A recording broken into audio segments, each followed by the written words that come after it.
What if Shakespeare's Hamlet wasn't about whether one should take vengeance, but about the cost of it? Because Scarlet, the latest film from Mamoru Hosoda, the director best known for films such as Summer Wars and Belle, takes one of the most famous stories ever told and strips away the doubt. And what we're left with is something heavy and incredibly beautiful to behold. At its core, Scarlet is a reimagining of Hamlet. A young princess watches her father get murdered by her uncle, and from that moment on, revenge becomes her entire purpose. But where most versions of this story are about indecision, Scarlet never hesitates. She moves forward with absolute certainty, and that reframes the classic story. Because this isn't really a story about whether revenge is justified, it's about what happens when you commit to it completely. No second thoughts, no moral hesitation, just a single goal no matter the cost. And the film keeps asking, what does that do to a person? That question becomes literal when Scarlet dies in the first act of the film and wakes up in this massive, desolate afterlife called the Otherworld. It's not peaceful and it's not comforting. It's basically life continued under worse conditions.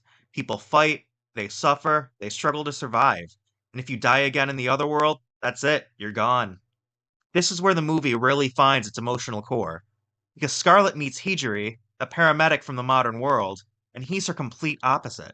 She destroys anything in her way, while he heals everyone, even the people trying to kill him. And their dynamic becomes the central conflict of the film.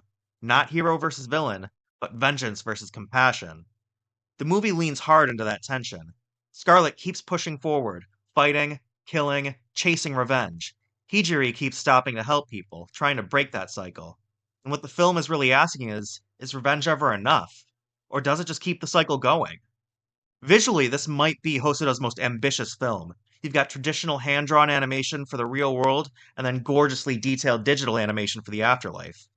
At first, it's a little jarring, but overall, it absolutely works. It makes the other world feel alien and unstable, which is exactly the point. It may not be Hosoda's best film, the narrative is a bit all over the place, but the ending is so worth it because it leans hard into the idea of forgiveness, even for someone who it seems absolutely should not deserve it. But here's the thing, I don't think Scarlet is trying to give us any clean answers. It's more important that it asks the question, can compassion exist in a world that doesn't reward it? And is choosing it anyway worth it? Like I said, it might not be Hosoda's most polished film, but it's certainly one of his most beautiful. And it might be his most honest as well. And in a time where John Wick style revenge stories are everywhere, this kind of perspective feels pretty rare. Did you get a chance to see Scarlet? How do you think it stacks up to Mamoru Hosoda's previous films? Let me know in the comments, and if you enjoyed this review, don't forget to subscribe to Fandom Frontline for more deep dives into film, TV, gaming, and all of the stories that define our fandom.